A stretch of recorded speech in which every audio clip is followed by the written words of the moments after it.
Bonjour à tous, bienvenue à cette collaboration entre la Maison des Jeunes de Bordeaux-Cartierville. Et air ouverte. Donc, en fait, on va vous présenter deux épisodes avec deux thématiques assez différentes.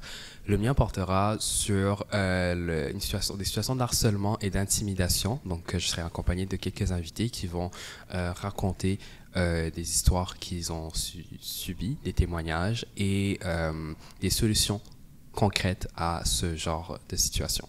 Moi, j'ai aussi pour environ le même sujet. Donc, on va parler de stéréotypes, de jugement et d'intimidation avec un de mes invités, Kyle, et d'autres invités qui vont pouvoir participer à la belle conversation. Bonjour à tous, bienvenue au podcast de la Maison des Jeunes XR ouverte. Donc aujourd'hui, je suis accompagné de deux invités. Donc je vais laisser les présenter. Oui, donc moi, c'est Léa. Dans le fond, je suis jeune père entrée dedans avec mon collègue Mathieu. Et voilà, je vais laisser... Bonjour, je m'appelle Nadja. Cool! Cool. Puis aujourd'hui, on va parler quand même de sujets assez, disons, délicats pour le cas. Donc on va faire un trigger warning pour des personnes qui écoutent ce podcast. Puis là, pour rentrer dans le vif du sujet, on va parler de l'intimidation et le harcèlement scolaire chez les jeunes au Québec et un peu plus se concentrer vraiment sur le milieu secondaire. Donc, pour vous donner quelques statistiques clés qui sont quand même assez importantes pour bien comprendre les raisons pour lesquelles on va aborder ce sujet, en 2022, environ 12% des Québécois âgés de 12 ans et plus ont été victimes d'intimidation ou de cyberintimidation. Puis les jeunes de 12 à 17 ans sont particulièrement touchés, avec 31% d'entre eux qui rapportent avoir subi de l'intimidation et aussi de la cyberintimidation. Puis en plus, en milieu scolaire, plus de 13% de ces élèves-là ont été victimes de ces situations-là d'intimidation au cours de l'année précédant l'étude. Donc, pendant les vacances, pendant les moments où on a des petites pauses. Puis, en fait, pour refaire une mise en contexte, c'est que ces chiffres montrent que l'intimidation est quand même un problème assez important, un problème qui est répandu, qui affecte profondément le bien-être et la santé mentale des jeunes. Puis pour parler de ça, on a ici Nadja, qui est une jeune engagée, qui va nous raconter une situation assez délicate. Donc, je te laisse faire ton témoignage. Alors, ça commence... je me présente encore, je m'appelle Nadja. Puis, je vais vous parler de ma situation d'intimidation avec l'une de mes amies qui est particulièrement en béquille depuis le début de l'année. Alors, ça a commencé... Déjà, je suis en secondaire 3. Et ça a commencé au début de l'année, entre le 25 septembre et entre octobre, au milieu. Et au début, c'était dans une classe particulière. Puis au début, ça commençait par juste des taquineries, on va dire, sur mon ami qui portait une béquille. Mais comme eux, ils prenaient vraiment comme... Si t'as pas de plâtre, t'es pas censé être en béquille. Sauf que mon amie, elle est en béquille. Elle a fait un accident, puis après, elle était en béquille. Et depuis qu'elle est en béquille, on est plus dans les classes. Moi, je l'aide pour prendre ses affaires, pour l'accompagner dans ses classes et tout. Sauf que dans une classe en particulier, il y a des gars qui, comme eux le disent, riaient de cette situation. Et comme il l'insultait, il disait que c'était faux, que c'était pas vrai, que c'était juste pour attirer l'attention. Sauf que mon amie, elle souffrait vraiment beaucoup de ça. Alors moi, j'ai décidé de la défendre. Et à un moment, ils ont commencé aussi à m'attaquer moi, en lançant des affaires sur moi et mon ami, comme de l'eau, des crayons, des effaces ou autre chose. Ils critiquaient genre vraiment tout sur nous. Et le prof, il regardait... je sais pas s'il regardait vraiment, mais il disait juste d'arrêter d'arrêter de niaiser. À un moment, moi et mon ami, on en a eu marre. Alors, on est allé voir la TES. Et la TES nous a dit qu'il fallait voir le prof en premier, mais c'était pas grave si on l'avait vu. Et elle a expliqué qu'elle allait rencontrer les gars. Sauf qu'à un moment, ça a pas... Comme ça a continué, puis après ça a arrêté, et après ça a recontinué. Et on allait revoir la TES sur ce sujet, et elle nous a dit qu'elle allait encore convoquer les gars responsables. Sauf que à un moment, comme on va dire, pendant une longueur de 3 semaines, ils ont arrêté. après, ils ont recontinué. Et mon amie, elle a écrit une lettre sur le fait qu'elle en pouvait plus. Et TES l'a reçue. La TES, elle a vu la lettre. Du coup, elle nous a convoqués, nous. Et elle a spécialement dit qu'elle allait appeler un gars, on va dire le chef du groupe. Et elle l'a appelé et le gars, au début, il mentait. Après, il a commencé genre à avouer la vérité. Et après, il s'est excusé à nous. Et tout s'est fini. Là, je sais pas si le groupe va encore continuer. Parce qu'on a juste eu un cours pour l'instant. Et il n'y a pas vraiment eu d'intimidation. À part que eux, ils font, genre, même s'ils faisaient à nous, ils font aussi à d'autres personnes, notamment une fille de ma classe, qui est pas dans toutes mes classes, mais qui est dans la classe dans laquelle je me faisais intimider. Et on allait revoir une autre TES pour la signaler cette situation avec un groupe d'amis. Et elle a dit qu'elle allait tenir ça au courant. Là, on ne sait pas encore, parce que comme le cours s'est déjà passé, mais j'espère que ça va vraiment s'arrêter, parce que je ne vais pas encore prendre ça à la légère. Ben, je te remercie d'avoir partagé ce que tu as vécu. Merci de ton courage pour porter ce témoignage. Puis là, je voulais savoir comment tu t'es senti durant tout ce temps-là. Comment tu t'es senti quand tu vivais ces situations-là? C'est pas grave. Alors, au début, je me sens, genre, j'étais comme neutre, mais vite, à un moment, je m'étais énervée. Et tout au long où il faisait des commentaires, où il lançait des trucs et tout, je m'énervais vraiment. Et sauf que je voulais pas genre me faire prendre une retenue ou me faire suspendre, parce que je tenais quand même à ma scolarité et je voulais pas que mon ami soit aussi tenu responsable, parce que comme c'est pas vraiment sa faute, mais bon. Et je m'étais énervée, c'est pour ça qu'on allait voir la TES, parce que mon amie, elle avait peur que je fasse un truc et qu'elle en avait aussi marre, parce qu'elle aussi, à tout moment, j'aurais lancé une béquille sur quelqu'un. Et on s'est énervé rapidement. Moi, on peut pas dire que je criais sur les gars, mais genre, je disais d'arrêter. Et le prof, on sait pas pourquoi, il a dit qu'il avait rien vu et on sait pas vraiment pourquoi. Tu t'es défendu dans le fond. Tu avais peur un peu de te défendre et qu'après, il y ait des répercussions sur toi. Oui, parce que comme à mon école, quand tu fais un truc de mauvais, c'est soit retenu, soit t'es suspendu. Parce que comme si tu lances, on va dire par exemple une chaise, c'est pas vraiment l'idéal. Ou genre si tu te bats, tu te fais suspendre, etc. etc. Ouais. Et les gars, bah, je sais pas vraiment s'ils sont tenus pour responsables, mais comme ils faisaient n'importe... En fait, ils font encore n'importe quoi, mais on sait pas encore s'ils continuent, parce que je suis pas dans tous les cours avec eux, mais je suis dans quelques cours. Ok, puis là, ton témoignage t'a raconté l'intervention d'une TES, puis qui semblait avoir voulu faire quelque chose, mais qui n'a pas trop, tu sais, avec un des profs qui n'a pas trop collaboré. Comment t'as vu ça? Comment tu perçois le manque de collaboration qu'il y avait entre les adultes de l'école, les personnes qui sont censées protéger les élèves de ce genre de choses? Alors, comme vous l'avez dit, c'est des gens qui est supposé aider les élèves avec ça, surtout comme dans plusieurs, on va dire, publicités, quand ils parlent de l'intimidation ou l'harcèlement ou cyberintimidation, etc. Ils parlent plus comme dites-le aux parents, dites-le aux profs, etc. Dites-le aux personnes de confiance qui est comme un adulte. Sauf que quand ils l'ont dit, quand on l'a dit, le prof, il semblait pas vraiment être au courant de cette situation alors que ça se passait devant lui. Et la TES, on dirait qu'elle voulait juste fermer le dossier le plus rapidement possible. Et on savait pas... comme moi et mon ami, ça nous a énervés, mais ça nous a aussi touchés parce que c'était pas supposé être arrivé, parce que les adultes, c'est supposé aider les gens dans le besoin. Puis même si on est quand même des adolescents, on peut pas tout gérer sur nous-mêmes. Comme, même si on est mature, il y en a qui sont pas et qui peuvent vraiment faire n'importe quoi et genre tout arrêter ou continuer les choses ou chialer sur qu'est-ce qu'ils font, comme c'est notre faute, etc. etc. Ok, puis là, tu as parlé du fait comment ton ami se ressentait, parce que toi, tu étais témoin, tu as subi une partie de la situation, mais ton ami était, disons, la cible principale de cette situation, comment tu penses comment tu peux interpréter ces émotions en Bah, quelque sorte? mon amie a été vraiment en colère sur ça. Elle en avait marre des gars.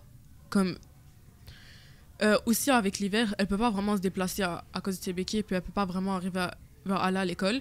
Puis les gars, ils se niaisaient sur ça. Et mon amie, elle en avait marre. Elle en a parlé à sa mère. Sa mère a envoyé des courriels à l'école.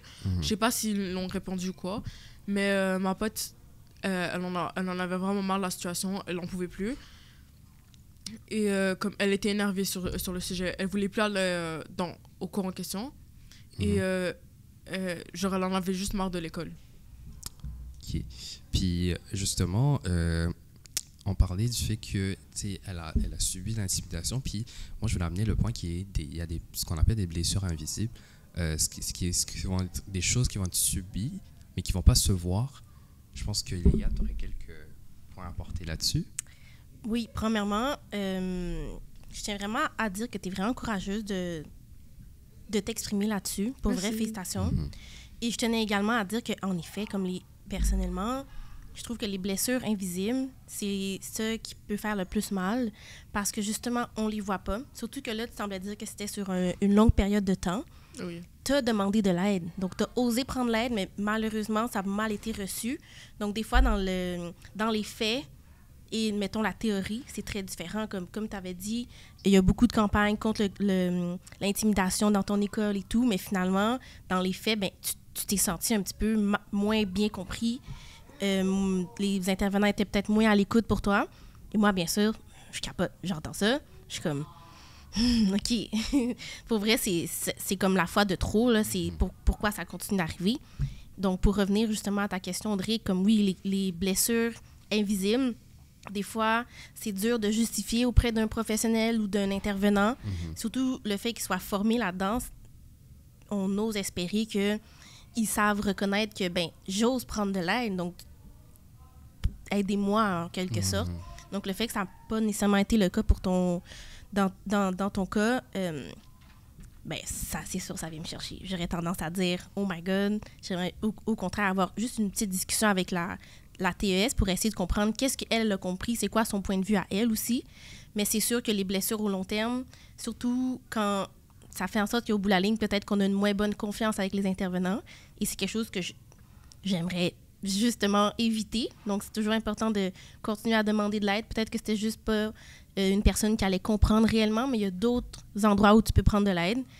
Bon, bien sûr, dont un ouverte. Mais juste une personne de confiance aussi, te sentir écouté, je trouve que c'est vraiment important. Donc, moi, je tiens vraiment à dire comme bravo à toi et à ton ami. Lâchez pas. J'espère que... Est-ce qu'il y a un certain dénouement à cette histoire? Est-ce que, dans le fond, est-ce que toi, personnellement, en ce moment, tu sens encore autant de colère? Est-ce que tu sens un ressenti plus négatif concernant cette situation encore aujourd'hui? Bah, pour l'instant, bah oui, je suis quand même en colère sur qu'est-ce qu'ils ont fait parce que je pense que j'aurais pu mieux me défendre sur des sujets qu'ils ont abordés. Mais surtout qu'ils font ça à d'autres personnes, puis ça m'énerve encore plus. C'est que, comme ils apprennent pas de leurs problèmes, ils apprennent pas de leurs... je sais pas comment ça s'appelle. Conséquences? Ouais, de leurs conséquences, comme quand ils se font appeler...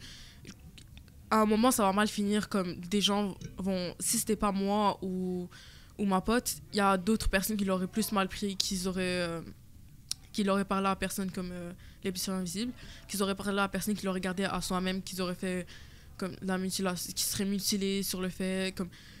Ça peut aller plus loin, là. Ça peut aller plus loin, comme le suicide. Et comme plus en Amérique, les gens qui sont atteints de suicide, ils font plus de school shooting où c'est des situations qui peuvent être le résultat de petites choses qu'on va penser minimiser, mais qui, au long terme, vont créer un sentiment d'insécurité, de l'anxiété, puis une forme de dépression qui peut être assez sévère chez une personne, qui peut notamment mener à commettre des gestes aussi graves. Puis là, je me demandais, c'est quoi les solutions peut-être pas dans un monde imaginaire, là, mais c'est quoi les solutions que tu aurais aimé avoir? Si tu pouvais décider de tout, c'est quoi les solutions que tu aurais aimé que toi et tes amis, ton ami bénéficient d'eux pour justement arrêter cette situation-là, puis mettre des conséquences qui apprennent des leçons aux intimidateurs? Bah, premièrement, j'aurais aimé que les adultes soient à notre écoute. Parce qu'il y a plusieurs profs qui sont à notre écoute, mais pas tant que ça. Et comme j'aurais aimé qu'avec qu'est-ce qu'on dit, ils apportent plus de pas publicité, mais comme ils font plus de rappels en classe sur l'intimidation. De sensibilisation. De sensibilisation, bien évidemment. Sur les classes, genre que c'est pas supposé arriver, surtout à notre école, que comme même après ça arrive, c'est pas normal, les personnes sont déjà au courant, du coup c'est normal qu'ils ont qui sont censés avoir des conséquences comme légitimes. Et comme je pense que ça aurait été mieux qu'eux soient suspendus ou comme ils apprennent de leurs erreurs ou genre ils ont des cours sur contacter les parents aussi, mais comme les parents aussi ils peuvent s'en foutre ou genre comme témoigner pour leur enfant, genre dire que c'est pas leur faute, etc., genre jouer sur les sentiments. Je comprends très bien. Puis là, justement, on parle aussi des solutions. Puis il y a une solution qui est assez méconnue, en fait, je pense, qui s'appelle le plan de lutte contre l'intimidation, qui est en fait un plan qui est légalement, une obligation légale de toutes les écoles du Québec d'avoir ce plan-là. Puis en fait, ce que ce plan-là va faire, c'est qu'il va établir une forme de procédure pour des situations d'intimidation. Puis ça va aussi être fait pour avoir des procédures claires pour signaler et traiter les cas d'intimidation. Donc, ça va permettre aux personnes de dénoncer d'une manière confidentielle, de pouvoir parler librement, comme dans ton cas où tu n'étais pas trop sûr, tu ne voulais pas trop faire quoi que ce soit parce que ça allait peut-être impacter ton futur académique. Ben, justement, le plan de lutte contre l'intimidation va permettre normalement aux écoles, aux personnes qui sont témoins de ce genre de situation-là, de les dénoncer anonymement sans avoir peur de répercussions quelconques. Puis, ça va aussi former le personnel scolaire à reconnaître ce genre de situation-là, puis à intervenir adéquatement. Donc, ça va les former, les adultes, à mieux voir des choses. Tu sais, des choses, ils vont peut-être voir un élève une ou deux fois se faire lancer des papiers, puis prendre ça comme des petites blagues de jeunes, mais qu'en fait, c'est une forme d'intimidation qui est faite parce que plus ça continue, plus ça va affecter la personne. Puis ils vont aussi, surtout au niveau des TES, ils vont apprendre à mieux intervenir pour, disons, s'il y avait eu une situation d'intimidation, pas confronter les deux personnes, puis les mettre dans une table, puis jaser, puis parler, puis vous allez régler ça, puis embrassez-vous, puis vous donnez-vous un câlin. Là. Pas ce genre de solutions-là, mais trouver des solutions concrètes qui permettent aux personnes intimidées et ceux qui les intimident de dialoguer, mais de trouver une solution concrète à ce genre de choses. Ça va aussi demander la collaboration des profs, ça va offrir le soutien aux victimes, puis des mesures éducatives pour les intimidateurs, parce que je comprends bien dans la situation que tu as racontée qu'il y a eu des mesures qui ont été mises, mais qui n'ont pas été respectées ou qui n'ont pas eu de réelles conséquences sur leur jeu. Oui, exactement, leur d'impact. Puis s'il y avait un message que tu voudrais donner, disons que tu parles à tous les jeunes du Québec, quel serait le message que tu leur donnerais? Bah, je dirais qu'il faut avertir les profs, ou comme même si les profs sont pas à l'écoute, vos parents ou des professionnels comme Air Ouverte ou plein d'autres. Air Ouverte, ça n'arrivera pas, mais c'est bon. On sait pas. Mais comme plein d'autres associations, parler ouvertement sur le fait que comme c'est pas supposé arriver, ou comme témoigner comme je le fais, et que même si ça commence avec des petites choses, ça peut devenir encore plus grave. Alors c'est mieux d'en parler dès que ça commence. Parce que ça veut pas dire que c'est une niaiserie ou quoi, c'est que c'est pas normal, c'est pas censé arriver. Donc je pense que le message qu'on va en tirer, c'est de... si vous êtes victime ou témoin d'intimidation, c'est très, très important de le dénoncer, puis de pouvoir témoigner et d'en parler, parce que c'est en parlant de ce genre de choses qu'on les rend un peu moins tabous, puis un peu moins secrètes. Puis j'avais envie de t'entendre là-dessus, Léa. Quel serait le message que tu transmettrais aux jeunes du Québec? Moi, j'aurais tendance à dire que même si ça paraît comme étant une façade un peu plus rigide de la part de certains profs, de la part de certains TES, certains intervenants qui sont censés nous aider, le fait de le dire, c'est un pas devant. Donc, tout l'honneur est à toi. Félicitations de l'avoir dit. félicitations d'avoir osé prendre l'aide. Des fois, c'est pas facile, mais ça peut nous apporter d'autres solutions, par exemple. Ça peut nous dire, OK, mais tu sais quoi, j'ai fait le pas. Donc, c'est aussi une confiance en soi accrue, donc supplémentaire. Des fois, on a l'impression que ça n'a aucun impact, mais au bout de la ligne, ça a quand même un impact. Peut-être qu'en ce moment, on ne le voit pas, mais au bout de la ligne, ça a un impact, on fait avancer les choses. Et aussi, aussi simple que, il y a une petite note dans le dossier comme quoi, non, regarde, telle date, j'ai réellement dit que ça a commencé, mon intimidation. Donc, c'est pas pris dans le vent. Il y a quand même une note au dossier, il y a quand même une forme de suivi. Puis plus tard, par exemple, il se passe une autre affaire, je peux te dire, regarde, je suis venue te voir à telle date, j'ai demandé de l'aide, ça continue depuis tout ce temps. Donc, c'est également la raison pourquoi je veux un changement. Donc, des fois, c'est juste de peut-être un peu mettre plus son pied à terre ou du moins pas baisser les bras, même après, par exemple, une moins bonne rencontre où tu as l'impression que la personne aidante t'a pas nécessairement tant aidé. Je sais qu'au bout de la ligne, ça va faire un changement, même si toi, tu le vois un petit peu moins. Donc, j'aurais tendance à dire, on lâche pas les bras. Il faut continuer à dire qu'est-ce qui se passe à l'intérieur aussi. Donc, faut pas se refermer à l'intérieur de nous-mêmes. Faut pas oser prendre... l'inverse. Faut pas hésiter à prendre de l'aide. Donc... Comme vous êtes jamais seul. Exactement. Donc, vous êtes toujours entouré. Exactement. Puis au bout de la ligne, regarde, tel parent va finalement comprendre au fil et à mesure que toi, tu demandes de l'aide. OK, tel ami va dire, mais tu sais quoi, moi aussi, je suis avec toi. Je vais continuer à moi aussi dire aux personnes intimidateurs quand je les vois, hey, arrête. Peut-être qu'au bout de la ligne, l'union fait la force. Donc, plusieurs personnes vont s'allier à votre cause, puis ça va faire un réel changement. Mais si tu ne demandes pas l'aide, des fois, c'est sûr que ça peut être plus difficile. Mais j'aurais surtout tendance à dire, faut pas qu'on commence à se faire du self-harm. Désolée pour l'anglicisme.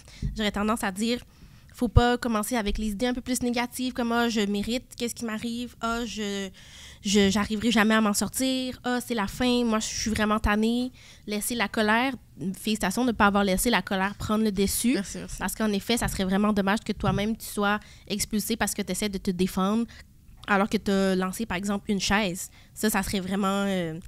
je sais que ça peut être tentant, mais ça serait pas nécessairement la meilleure façon. Donc, félicitations d'avoir été voir et d'avoir pris la meilleure décision d'aller voir un professionnel. Et c'est ça. Donc, faut pas rester avec nos idées noires, nos idées plus comme encombrantes qui nous font perdre un peu notre confiance en nous. Donc, j'aurais vraiment tendance à dire de faire attention à garder une bonne confiance en soi. Puis c'est ça. Puis le message clé qu'on peut, je pense, être tous toutes et toutes d'accord, c'est l'intimidation est l'affaire de tous. Puis c'est important que chaque individu qui en est témoin sache qu'il a un rôle à jouer dans la dénonciation, dans l'accueil. Puis en fait, on doit tous se mettre en mission de garder un environnement accueillant et heureux pour tout le monde. Puis je trouve que c'est très, très important de noter ça. Puis de ne pas se dire « Ah, mais si je dénonce ça, on va me prendre pour un stooler ou un snitcher. » Pardonnez-moi aussi. Pour un faible. Non, t'es fort d'avoir osé reporter ce que tu as vu. Exactement. Puis il sera aussi une note aux intervenants scolaires ou dans les différents milieux de prendre les jeunes au sérieux quand ils dénoncent ce genre de situation parce qu'ils l'ont vécu puis ils ont besoin d'aide, justement. On ne peut pas tout le temps de faire des campagnes de sensibilisation, de dire aux jeunes « allez parler à un adulte », puis quand ils vont parler à un adulte, ils n'ont pas de solution ou ils ne règlent pas l'affaire correctement. Parce que, exact, mais tu as très bien dit ça, parce que dans le fond, les impacts au long terme deviennent des énormes blessures et des fois, ça peut être vraiment dur à juste le mot « penser ». Donc, à penser une blessure, bon, peut-être pas la meilleure expression, mais à régler un conflit intérieur après. À mettre un baume dessus. Exactement. Mettre un baume dessus. Donc, ça peut être plus long si c'est moins bien reçu de la part d'un intervenant. Donc, ça serait vraiment de penser aux impacts pour les jeunes. Donc, faire vraiment attention. Ça peut prendre aussi du temps pour nous. Genre comme exactement. Pas s'atténuer. Ouais, puis mettre un baume, des fois, ça peut être dur parce que tu n'as pas nécessairement envie, tu veux pas en parler. Il y a une honte qui s'installe. Donc, il faudrait vraiment faire attention à pas que cette honte reste au point de devenir très, très... grande. Ouais, voilà. Incapacitante. C'est mieux de parler quand on en a le besoin. Oui, voilà. Exact. Donc, je remercie beaucoup, Najat, pour ton témoignage. Merci, puis félicitations. Moi, je te trouve très courageuse, encore une fois. Merci. C'est vraiment, vraiment apprécié. Puis, je remercie à la participation de Léa. Oui. et de Air Ouverte. Puis cela conclut... Et merci aussi à Audrey. Ah ben, Félicitations. merci. Merci. Merci. Et cela conclut notre podcast. Merci beaucoup. Bonne Merci. journée. Merci.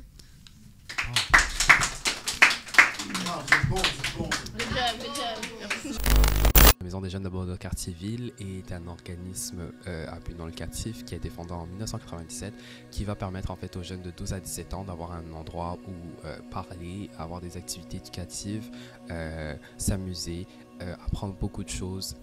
Et Air Ouverte, un service d'aide psychosociale pour les jeunes entre 12 et 25 ans. Et on espère que vous allez écouter attentivement nos balados puis que vous allez nous laisser des commentaires.